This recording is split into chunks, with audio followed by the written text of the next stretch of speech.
Welcome to another live session with Sirus Migration. My name is Riapa. I'm a registered migration agent, and I've got Mr. Yossi Witkowski right next to me, and Mr. Willem Ulstig sitting with us.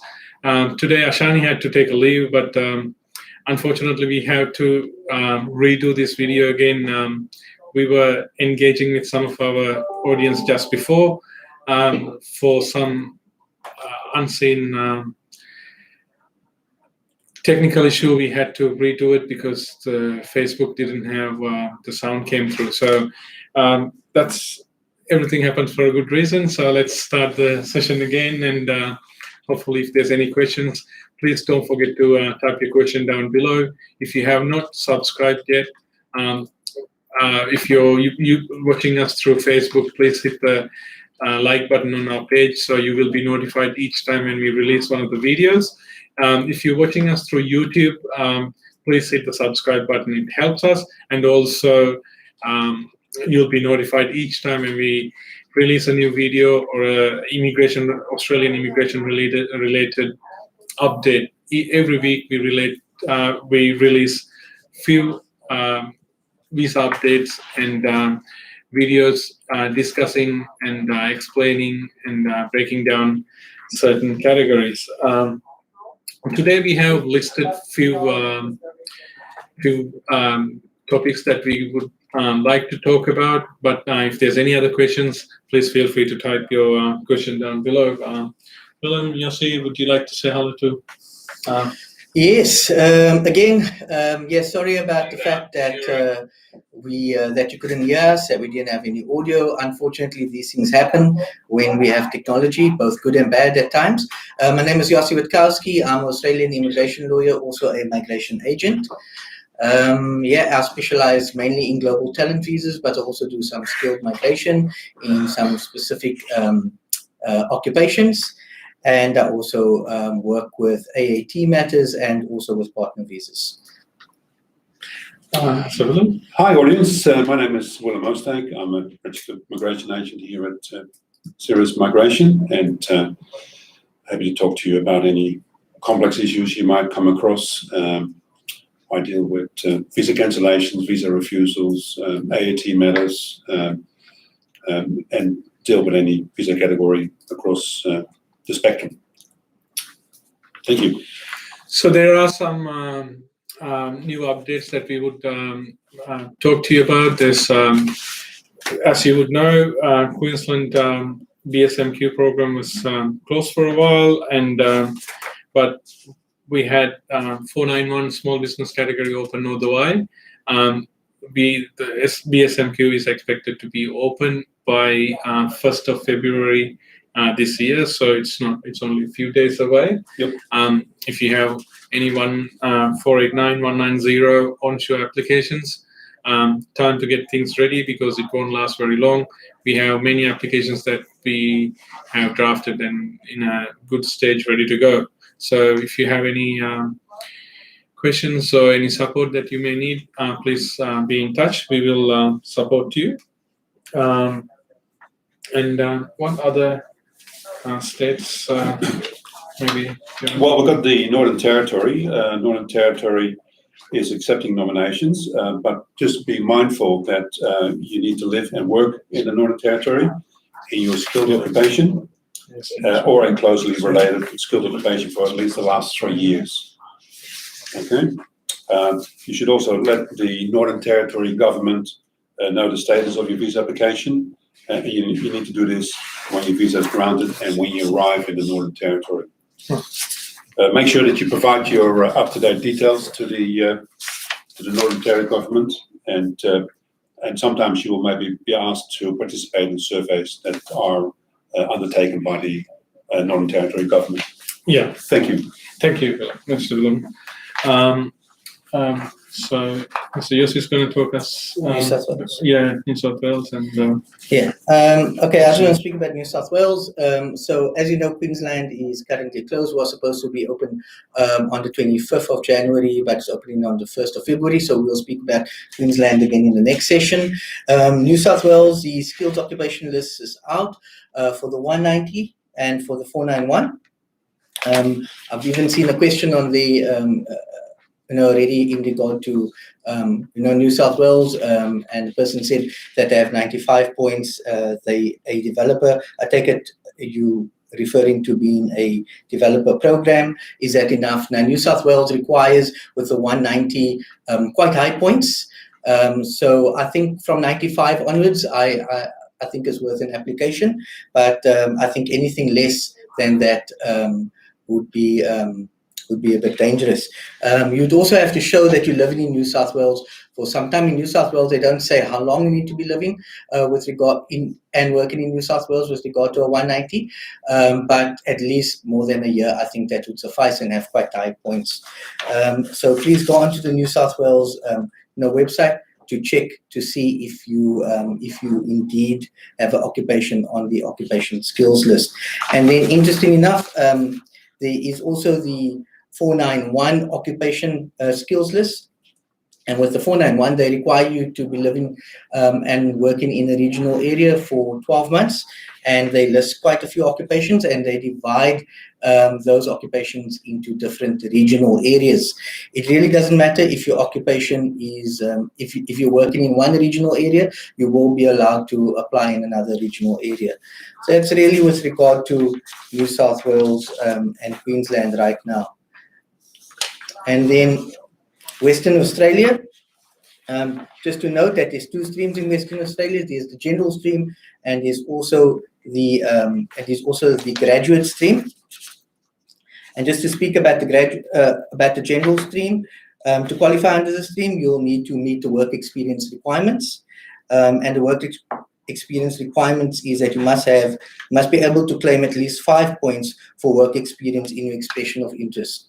Okay, so in other words, you must have at least 1 year of Australian work experience in the nominated or closely related occupation over the last 10 years.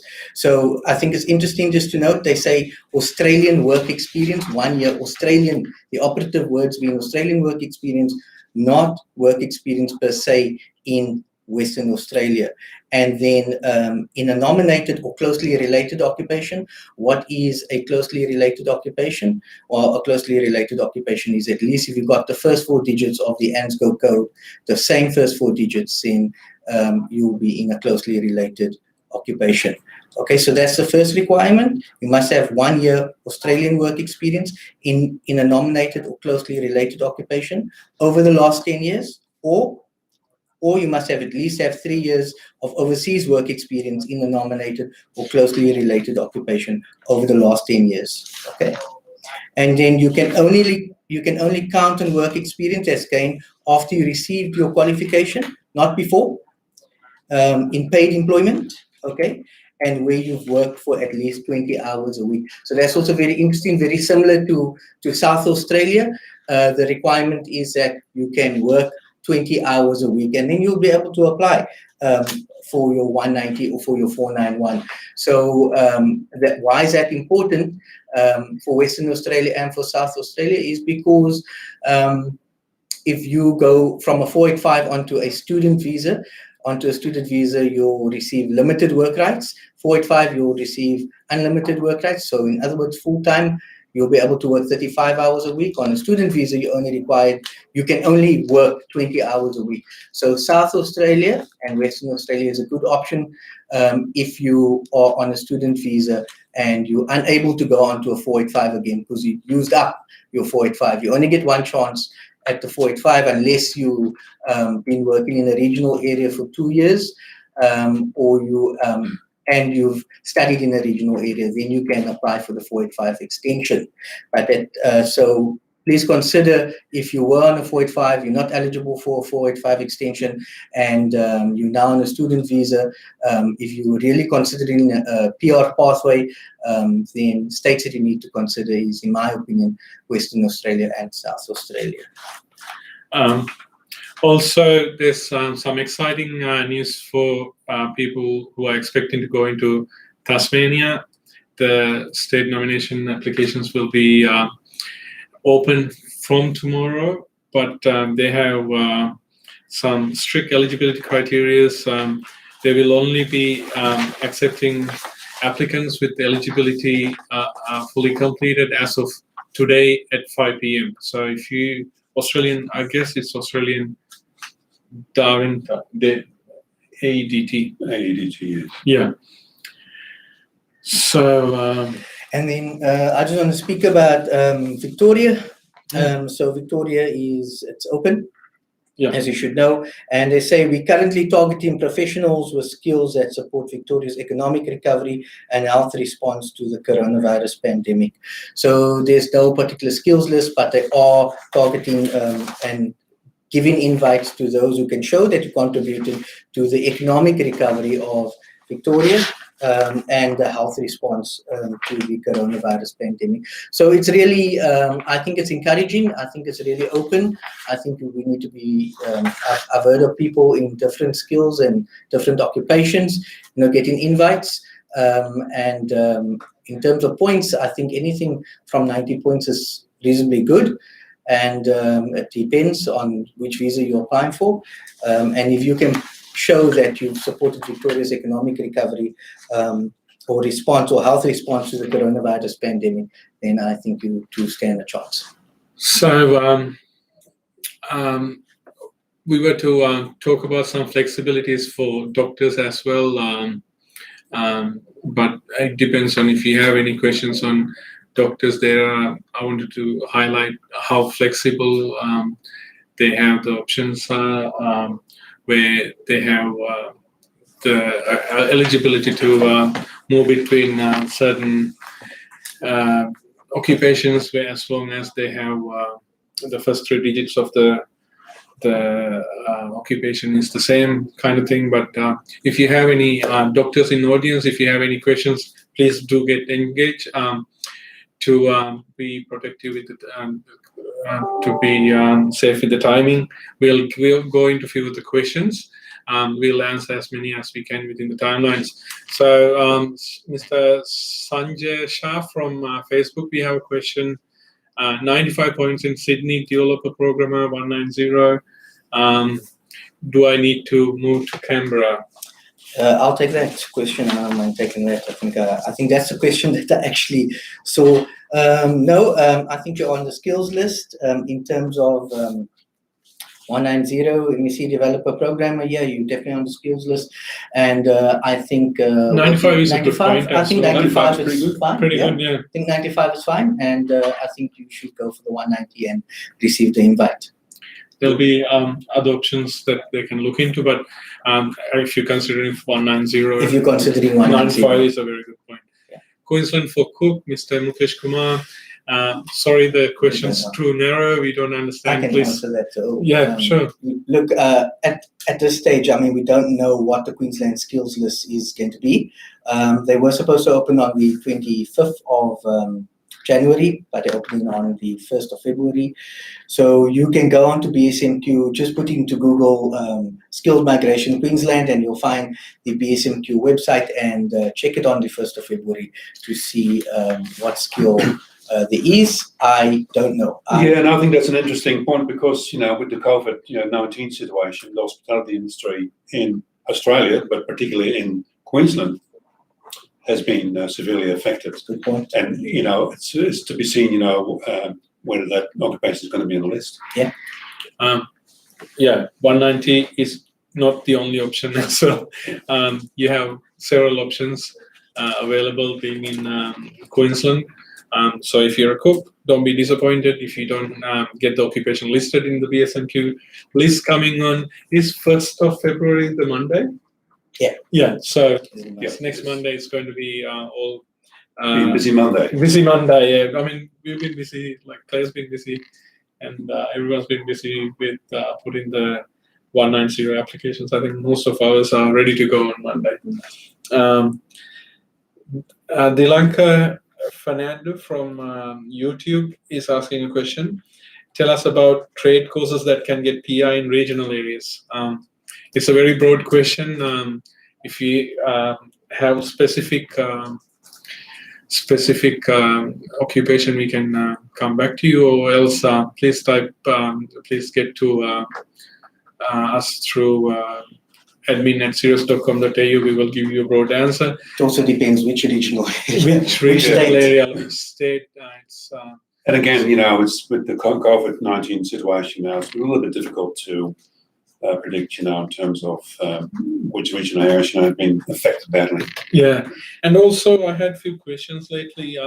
A common question from so social worker used to be very popular among Tasmania. So there's been a lot of people who studied social services worker category in Tasmania, and they were really panicking what's going to happen to them, whether would it come up in Tasmanian list on tomorrow or not, and what can they do next. So it is very important you get a proper consultation from a migration agent, because don't panic if you're doing social worker. You're expecting to apply under social worker in Tasmania, whether your occupation comes up or not. There are like Northern Territories offering social worker, but I think Western Australia's got the 2-year study in Western Australia requirement. Yeah. So there are other options available, and a lot of you guys have good English and good points as well. Don't be disappointed. I think social worker is The social worker is on the priority critical skills list. So they added, I think it was on the 4th of November or 27th, sometime in November, they had a social worker on the Queensland did talk about possibly putting social worker on the skills list. There was a session that we had, but we don't know.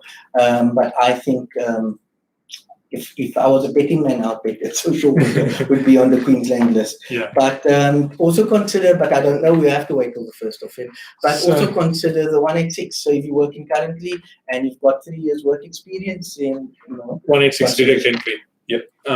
So 186 has two streams: direct entry or TRT. If you were in a 457 or 482 work visa, then you can go into 186. 186 is the permanent pathway for those people.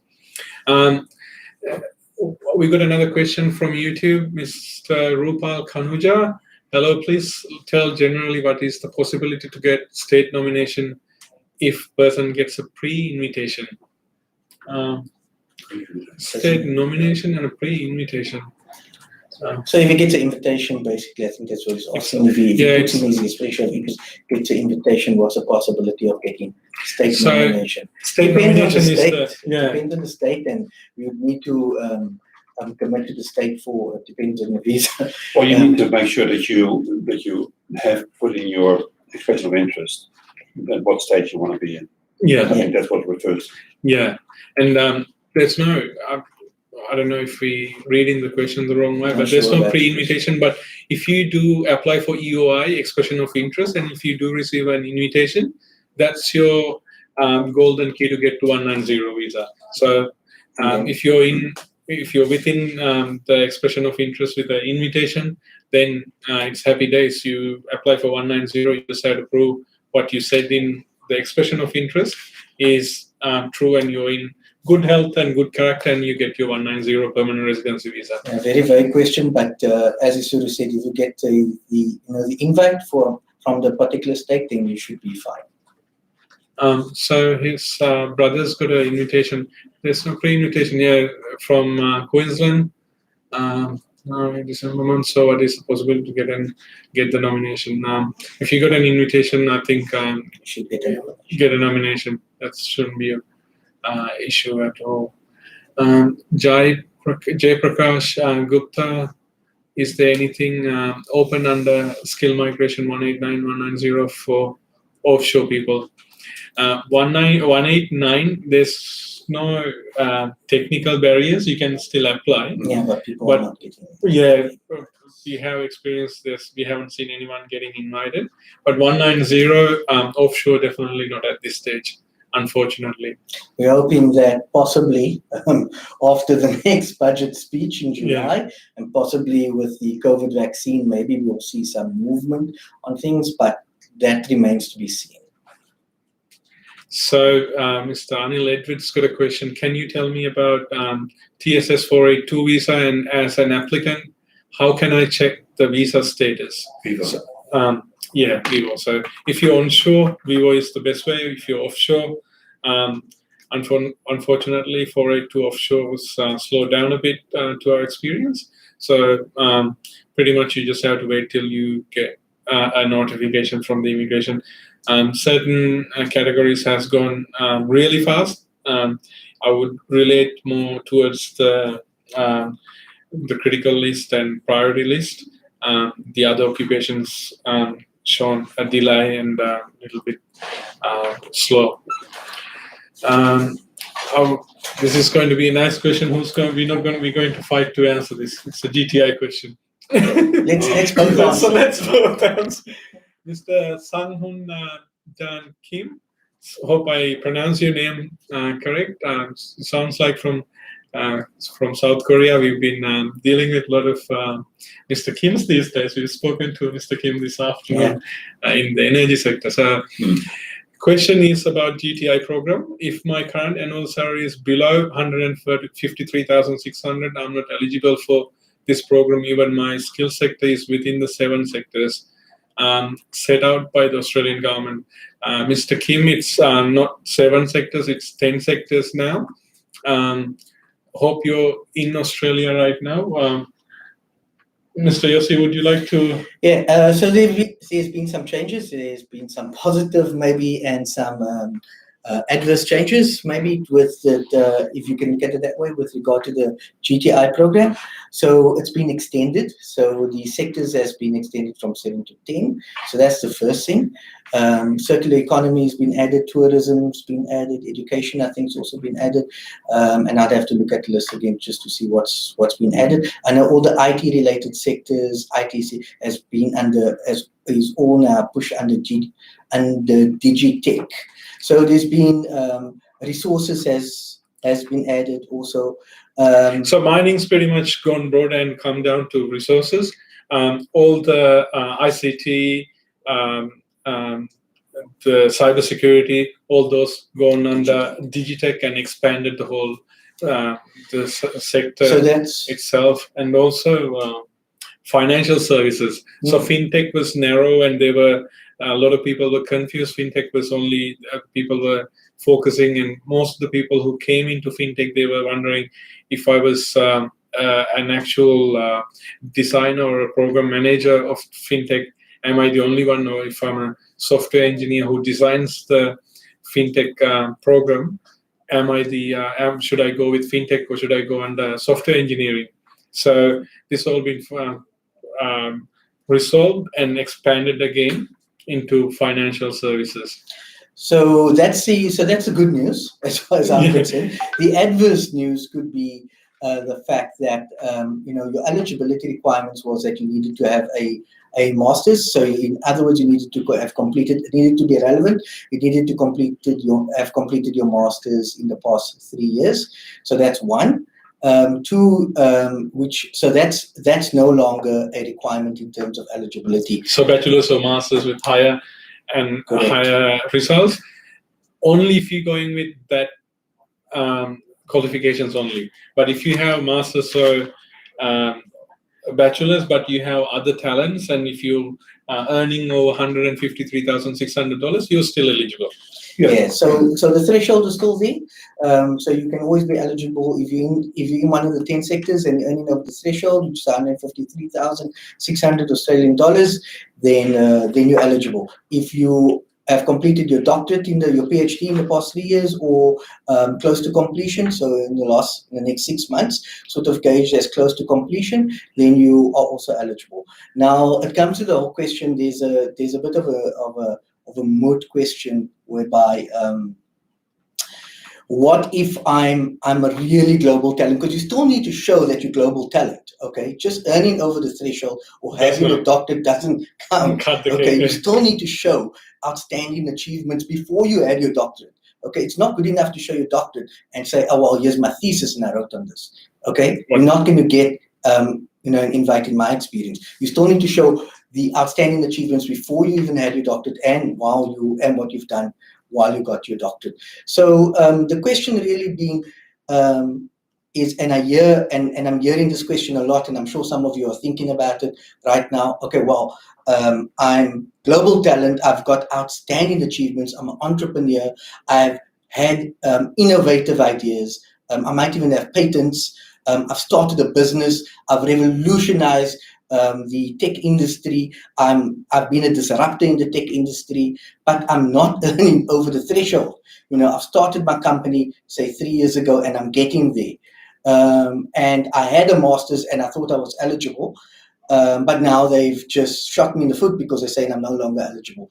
What can I do? I'm still, as being a solicitor, I believe in pushing the boundaries. I'm still saying that let's put in an application lab, but it really depends on the merits of each application. If you're going to say you just had your master's and you just did a few publications or something, then no, you're really going to have to show some innovation, some global talent, and really, if you are in a business and you started a business, that also counts heavily. And also, going back to Mr. Kim, even if you're not earning the 153,600 high income threshold, you might still be eligible, because one of the other criteria to be eligible is your ability to attract high income threshold. So even if you're not, you might be in South Korea right now working in a certain project, and if you're not getting that income,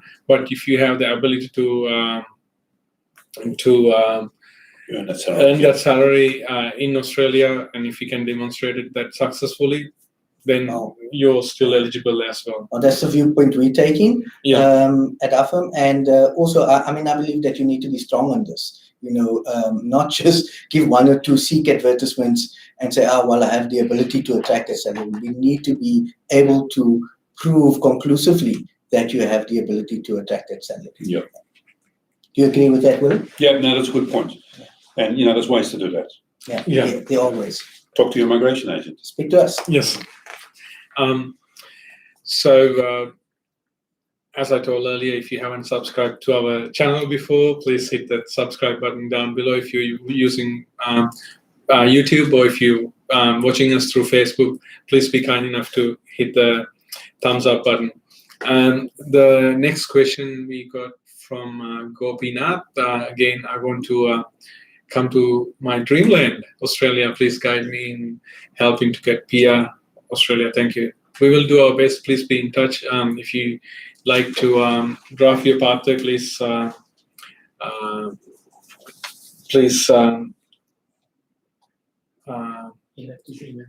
okay, please, Mr. Gopi, we've been just notified that please check your inbox. We have sent you some information. Thank you very much, Mario. So it's Meg is asking us, when I come to Australia as a student. Well, the answer that I've been giving to everyone, we have been notified that the borders can be closed until April next year. But the good news, though, is for student, you can enroll online. You can get your visa and wait, and study while you're waiting. So most of the universities and the governments doing a program at the moment to get the students in earlier. There's no solid information on this, but we have expectations. Qantas has announced that they're trying to get some of the international flights operating by July. So we're expecting there might be a program that may come to those students who are enrolled and got their visas sitting in home. They might have an opportunity to come to Australia by July this year. So if you're waiting, and if your destination that you're expecting to be in is Australia, please don't wait. Apply for your offer letter, get your COEs, and get your visa granted for your student visa. I think all the universities are desperate for students. Many of the students are now offshore, and they need to come back to Australia, and they offer some very good programs that can be studied online. Okay. And if you study online also, when when international travel does open, I think the first ones that's going to probably come in are the students, because the students are desperately needed here in Australia. Yeah. And if you have your student visa ready and you've been studying online, then you'll be able to travel. So we got another question from Yui Ariel. Sorry if I'm pronouncing your name wrong, but it's impossible to get PR in Australia? What we got a saying, never say die. Oh, I was listening to some motivation on the way to work today and said, if you have any negative thoughts, always put yet at the end. No. So if you're trying offshore skill migration, and if you feel like it's impossible to get permanent residence in Australia, always say yet. Yeah, and just to answer that also, it's very disheartening. I get a lot of clients that I consult with, and they're offshore, and it's with regard to offshore skill migration. But after I consult with them, they become clients of mine, because then we start the process, and the process is started with the skills assessment. Okay, Yeah. so your skills assessments can be valid for 2 years, or 3 years, depending on the skill assessing authority that's going to do the skills assessment. So I always say, get your ducks in a row, consult with a migration agent, get your skill assessment done if he says or she says that you need to get it done, right? Get your English done. So in other words, get your expression of interest drafted and saved. So in other words, when skilled migration does open up, Yeah. you are first in the queue. But Yeah. you don't want to be then running when skilled migration opens up, because there's going to be a mad rush. Good point. So if there's a rush and you know it's Black Friday, what do? You get in the line early. Yeah.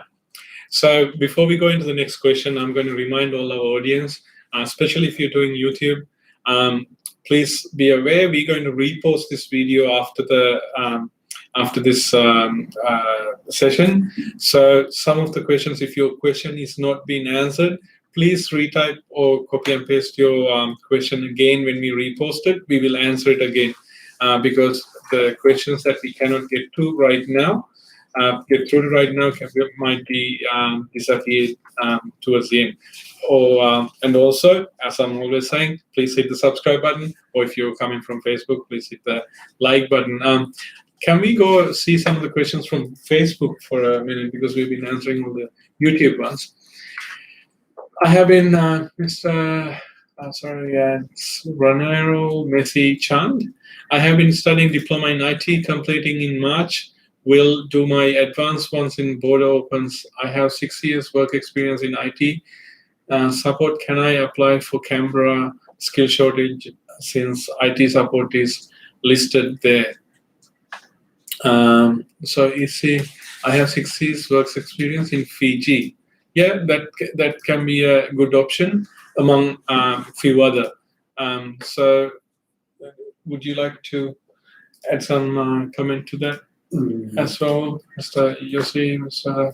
Yeah, well, we'd have to look at the requirements for Canberra, and also you'd have to get a positive skills assessment in that. Yeah. And if the IT support only requires a diploma, yeah. But if you want to go into actual IT, you need to have a bachelor's degree.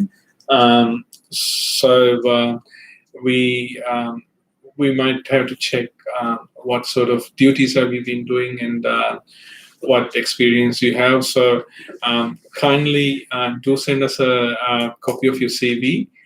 Please send in detail with what duties you have been doing and what qualifications, and when you start and completed your course, and when you started your admin support job as well. And also do mention if you've been conducting the same work experience all the way. So have you been doing some other work before? Then you have to list it as well, and we can then. And probably another point just to make is to, when they do the skills assessment, there will be a requirement that they have references, from their work experience. And so maybe it's now time to, try to obtain those work references. They have to be on letterheads, company letterheads. It's important to get those certified. So, as you say, get the ducks in. the ducks in a row. Yeah. Is it possible to apply for 2 different skills, such as civil and construction project manager? What is the cutoff points for above? I can't actually remember the I don't know what cutoff the point cutoff for each. Oh, you can apply for Mr. anything. It depends of if you get a positive skills assessment. Assessment, yeah. So you'd have to go for 2 different skills assessment and then and meet all the other requirements that that comes with it. Yeah, Mr. Sathiban, I think it'll be a good idea for you to probably get a proper consultation from one of our agents, which we can closely look at your CV and also check the current situation with the occupation, which we can guide you further in that regard. So the short answer is yes, but then again, where's would you want to do 2 skill assessments, and in what benefits would you receive out of it too? We got another question from Harshi Ranavira from Facebook. What are the chances for 491 family sponsored invitation for IT occupations? I have 100 points. Wow, in ICT security specialist FS stream. Okay. Which I wonder which are you onshore at the moment or offshore, and also which state you're focusing on. So 100 points is 100 good. points is very good. Very good. And especially ICT Chances. security. Yeah. So I think chances are very good. Again, kindly be in touch. We will personally answer your question in a later stage. 95 points, Very Marvin. good. That's still 95 is still good. Raj. Raj Nani. Raj, 95 points is still good. Yeah, I would say it's a good amount of points to put in your expression of interest, depending on which visa you can apply for. I take it as 95 points on your own, without the additional 15 points that you get for the 491, or the additional 5 points for the 190 that you get. So you get the additional 5 points if you apply for the 491 original visa, and you get the additional 5 points for the 190. But all around, 95 points is not bad in itself.